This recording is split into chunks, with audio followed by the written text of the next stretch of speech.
Hey, it's Mark Roberts and Davey Dave. Yo. We're here on Let's Get Into Entertainment. The business of entertainment. We have a crazy show, man. Yeah, we have a good show coming up today. You know what's fascinating is that Rod Tuddy Winks isn't here. Did I call him Winks? Yeah. Rod Tuddy Winks. I'm going to call him that now. He's not here, but he's here in spirit. But, I was talking to Russ Emanuel over extrememusic.com, and he was saying that, I was asking him who he's working with, what they're doing next. What's up, yeah. And he said, we're doing this thing with Afrika and Ice-T. And I said, what? Yeah. He's like, yeah, they're going to be recording some tracks for us from albums that are going to be available to the world for licensing in movies and commercials and all that. And I thought, man, that's remarkable. We should get them on the show. Yeah. And Russ said, I can do that. No problem. I like that. Russ is a can-do guy, but it's exciting because I want to talk to Ice about, a little bit about his career, a little bit about how he feels now, making music for Extreme rather than like just an album for himself or a release for a label. Right. That's different. Yeah. Right. When you do that, there's a lot of pressure. I wonder if there's as much pressure in doing it for Extreme. Or now versus the old school. Yeah, now versus the old school. It used to be on a vinyl. It used to be on a CD. It used to be on a tape. Tapes, yeah. We're talking about 80s, right? Late 80s, early 90s. And I also need to ask him about Breakin'. Man. Electric Boogaloo. He was in both. Yeah, Breakin' 1 and 2. And 2. Yeah. One of my favorite movies when I was growing up. And Classics and pretty legendary. And I want to talk to him about all that. But we are going to talk about the business of music and movies and commercials. And we're going to talk to Ice-T and Afrika about what they are doing with Extreme Music. This is going to be good. Stay tuned. Welcome back to Let's Get Into Entertainment, Dave. The business of entertainment. Yeah, man.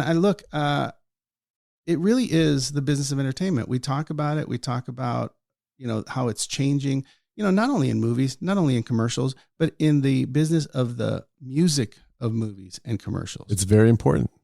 What is it? 1/3 of your production, no? I think Spielberg said it's 50% of your movie.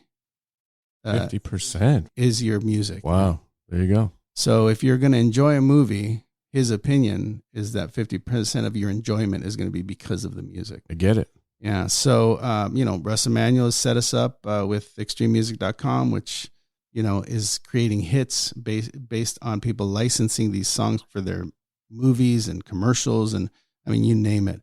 But it's a remarkable service. And he is proving again that amazing artists are now gravitating to these types of services where they can produce music and have it available to not only for you to enjoy, but for you to put it in your movies and in the television shows that you're working on. We are in the digital age, man. Yeah. I want to hear all about it from him because he has traveled through selling vinyl out of the trunk of his car to now being a big star on television and recording music for extrememusic.com. So let's get him and Afrika on the phone. See if they're available. Yeah. I'm pumped. Yes, sir. Oh man. Look, Ice-T, Afrika, my God, what a pleasure to have you guys on. Thank you. Thank you for spending some time with us. Oh, no doubt. Yes, sir. So before we get into the extreme music part, which is, was fascinating business. Okay. But, I'm a huge fan. I'm going to show my age here, but, I go back to the 80s, man. I saw Breakin', Electric Boogaloo, all that stuff, and I'm a huge fan of your guys' work. But that was back in the day, and you've obviously come a long way. But what was it like when something as commercial as Breakin' came out? Like, how did that happen? How did you get involved with doing that kind of thing? I made a record in '82 called The Coldest Rap. And it was like one of the first early rap records out of LA. And the owners of this club called The Radio found me because I was like one of the only LA rappers. And they brought me to this club. And this club was very underground. It had people like Madonna were there, people like Adam Ant, Malcolm McLaren. It was like almost like a white, trendy underground club that had gotten hold of hip hop. But also this club brought in people like Soul Sonic Force with Afrika Islam, Grand Mixer, DST, the Cold Crush Brothers. They were bringing out real rap groups to perform at this club. It was over near MacArthur Park. And I was able to beat what I considered real rappers and real hip hop at the time, because being out of LA, I'm not a real rapper yet. You know, New York is where it was born. And one night, some producers walked in there. We had break dances and everything. And they said, this is a scene, and we want to make a movie. And it was Canon Films. And they pretty much just snatched everybody who was in that scene and made a movie. And we were happy to be in a movie. We were all young, and come on, who's gonna say you don't want to be in a movie? Yeah, man. I mean, that was very commercial, very popular. It was the beginning of a movement that was really important. But I mean, dude, that was remarkable. And how did you and Afrika meet? Well, Afrika was one of the bands, one of the DJs, because he was part of Soul Sonic and Rocksteady crew that was brought to LA by the owners of this club, Alex Jordanoff and KK. They brought them out there. And, I kind of approached Afrika, said, yo, I'm trying to be a rapper. And we kind of liked each other. He saw me as I was different. I had a Porsche, I had a perm, I was different. But we just kind of became friends. There's no real explanation why we linked, but we kind of became friends. Then when Afrika went back to New York City, I had made a record called 6 in the Morning, and I was trying to get Afrika to help me get it played in New York. And he says, the only way they're going to really play it is if you come here. And I came out there and slept on his floor in the South Bronx, and one thing led to another. And next thing you know, we had a record deal. That's amazing. That's an incredible story. That's the short version.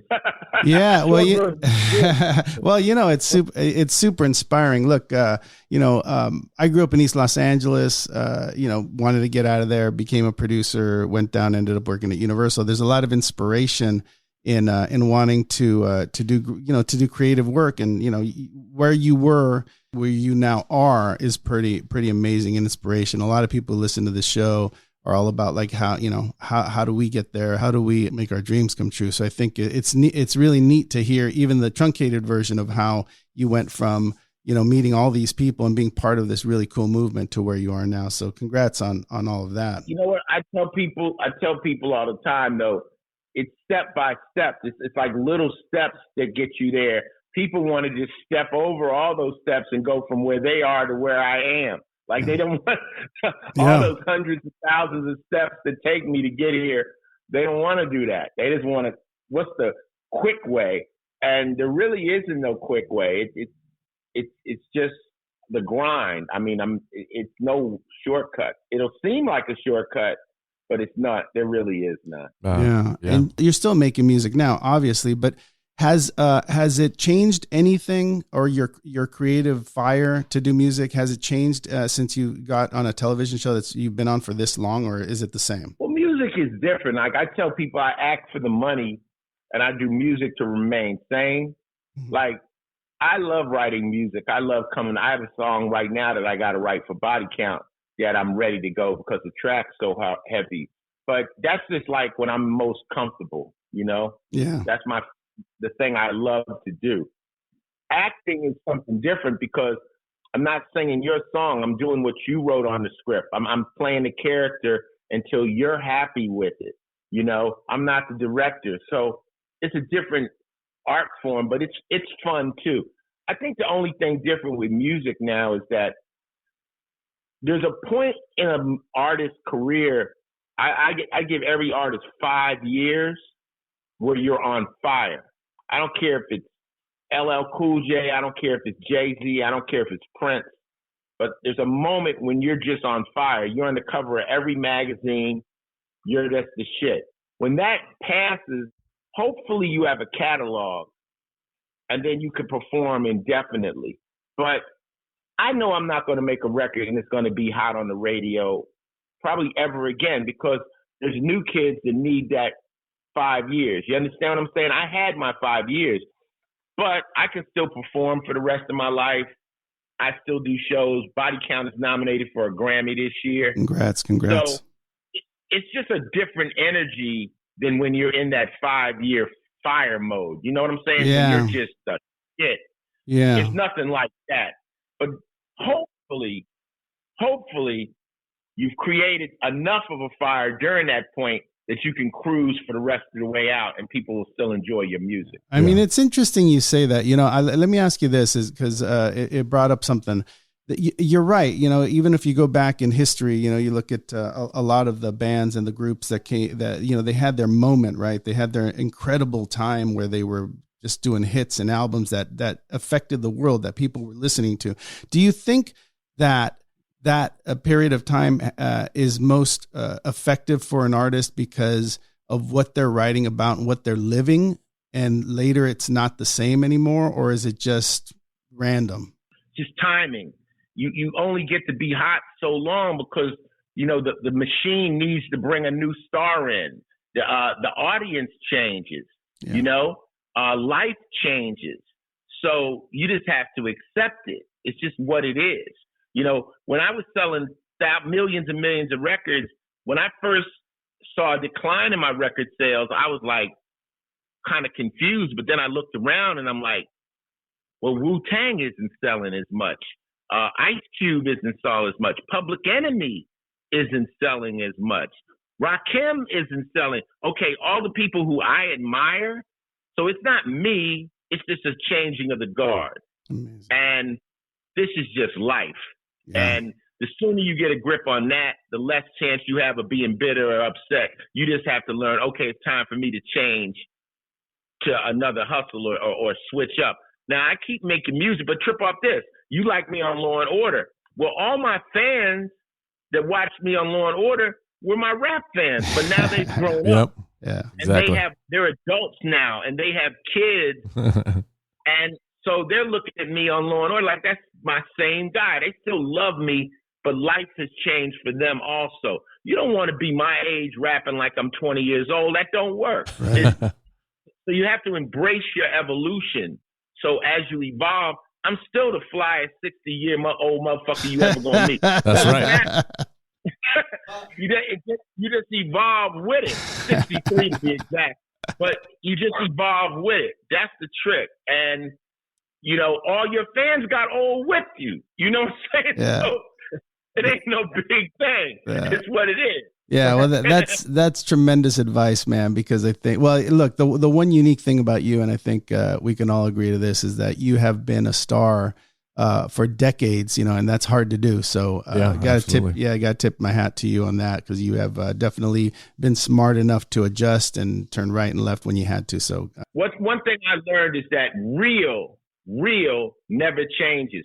George Clinton is still fucking George Clinton. Ozzy is still Ozzy. Like, if you're real and authentic, you're going to be that way until you die. Ice-T will always be Ice motherfucking T. He's not going no motherfucking where. But if you're fake, you'll change and you'll see a whole different zone of a person because they was fake to begin with. But a real person, James Brown, was James Brown till they put him in the ground. You feel me? Yeah, so man. Yeah. Authenticity never dies. It never goes away. Right. That's amazing.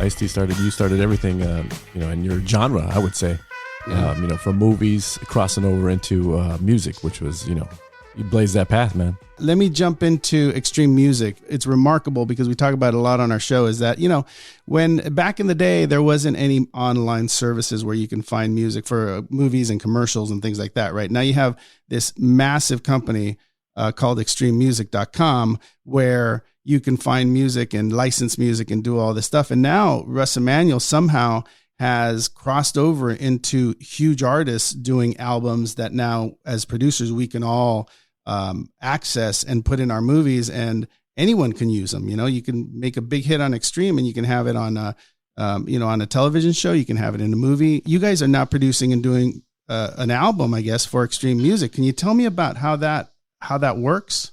Well, what happened was my producer from when I was the DJ at the Roxy's and the DJ for the Rock Study Crew, my manager, right?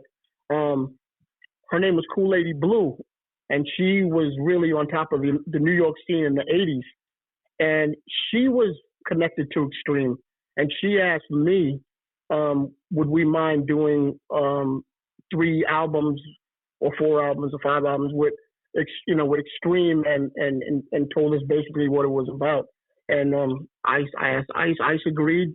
I came back from doing what I was doing in Europe, which was basically the Maydays and the Love Parades and doing the Mr. X, Mr. Y, like techno electro scene as a DJ still, but just, a DJ playing for 1 million people instead of 22,000. Yeah.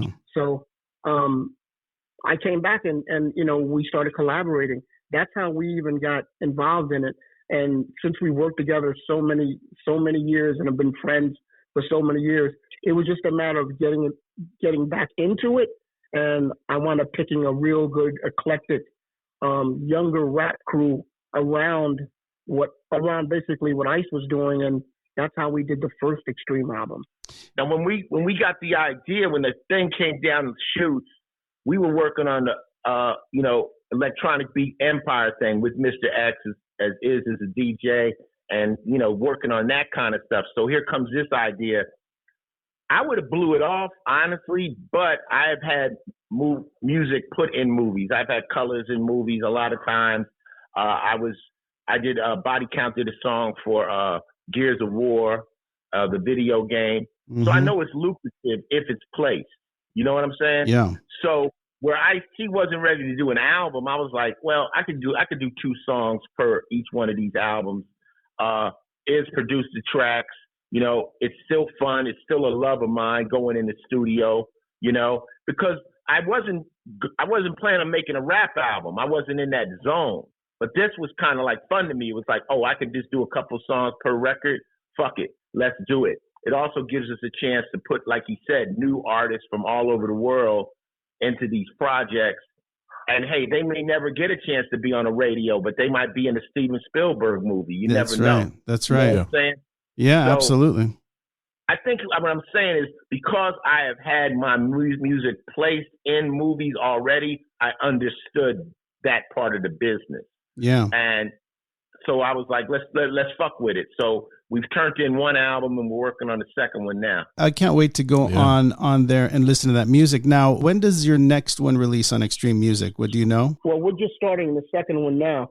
The first one's finished. So one of them is called Dumb Niggas, and the other one is my song. Yeah, your song.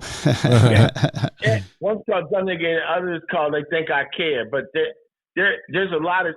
Each album we're turning in has 8 songs on it. Oh, wow. So we're doing that, and Donald D's on one, a girl named Miranda Wright.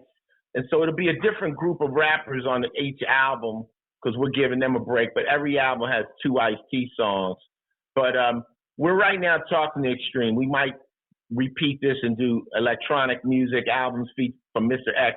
So right now the working title for this is just Afrika Islam Ice-T presents Uncut Hip Hop. Oh, so, that's terrific. Nice. Okay, so you guys be looking out for the Ice-T Afrika music because it's going to be on Extreme Music very soon. And look, I'm excited about maybe using it in some of my projects too. This is very, very cool. The last thing I want to ask you about Extreme in the 80s. You're making albums. People are actually selling albums, right, and CDs and then tape and there's vinyl. All that kind of stuff, right? So it's vinyl.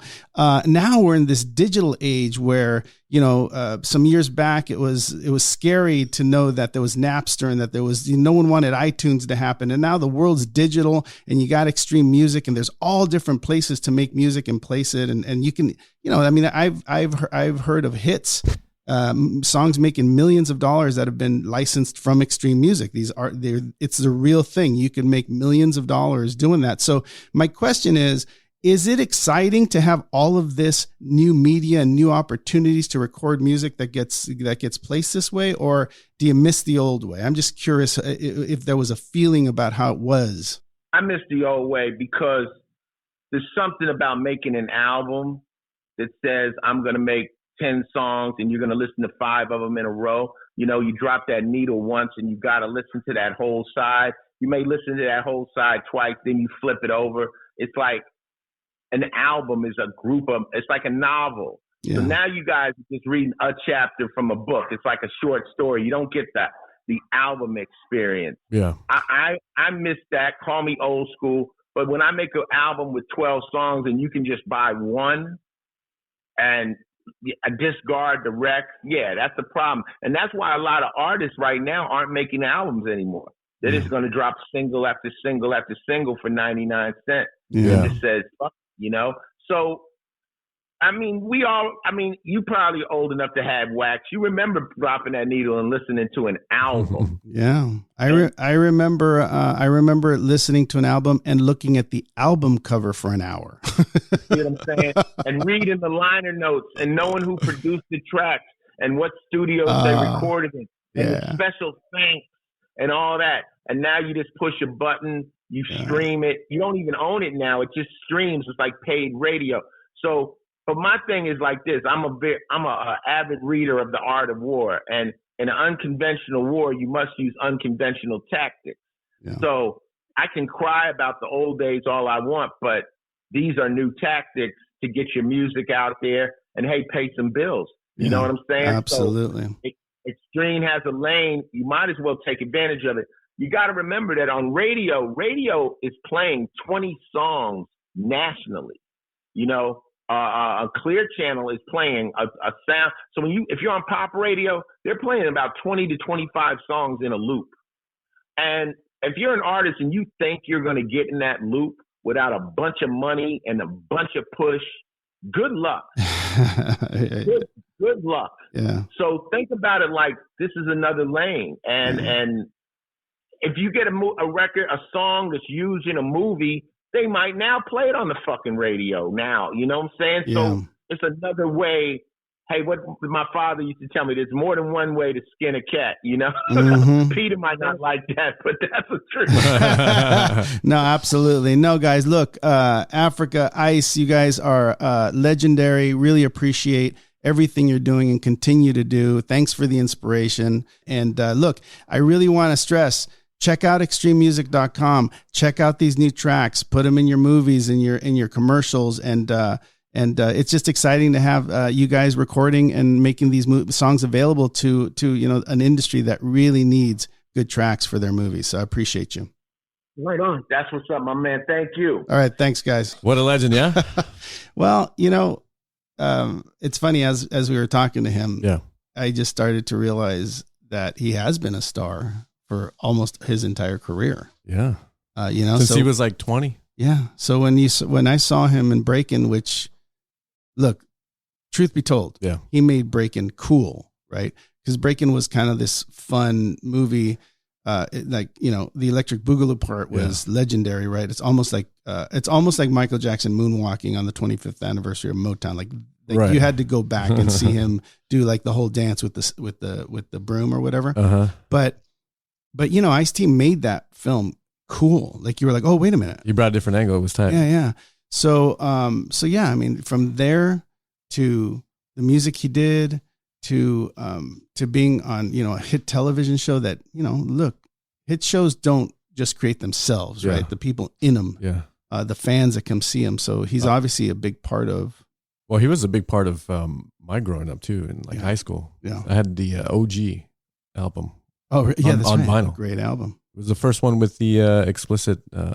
That's right. Parental, yeah, you're right. It was the first time they used the explicit on there. Yeah, what a trip, right? Yeah. I mean, really trailblazing. So, he said a lot of great things that we could all live by and think about. But for sure, he's smart enough to adjust with the times. He might miss the old days because there's a feeling about vinyl. There's a feeling about an album cover. Yeah, and about you listening to an album and falling in love with the other tracks that maybe weren't your favorite, right? But there was something about that, right? Because they kept playing over and over again, and sometimes I liked a certain song on an album, but because I was busy doing other things, just let the whole thing play. You just let the whole thing play, and you fell in love with other music. So I feel that, but going off of what he said, you've got extreme music out there creating a platform where enormous hits are being, made, right? Shows like Sons of Anarchy, where they put a track in and it becomes a huge hit and it becomes worth millions of dollars to that composer. Yeah. He's right. Ice is right. If you put a song in a movie or in a television show and that becomes a hit, out of the TV show, that's another opportunity, another avenue. Yeah. Right. Yeah. Because it's not just a song. So, dude, the idea that Ice and Afrika are working with extrememusic.com and that Russ is sort of driving that is pretty cool, man. Yeah. I mean, it's amazing. And I just want to tip my hat to Extreme and tell them to keep doing their thing. That should give young artists some inspiration to say, hey, if the old cats are still doing it, we can still make some money at this music thing. And don't be afraid to make adjustments to your career as evolve as it goes. Right. I mean, he said something interesting. I didn't want to compare artists, but I often think about, because I'm eclectic in my music choices, or old. Right. It's one of those two. It's either old or eclectic.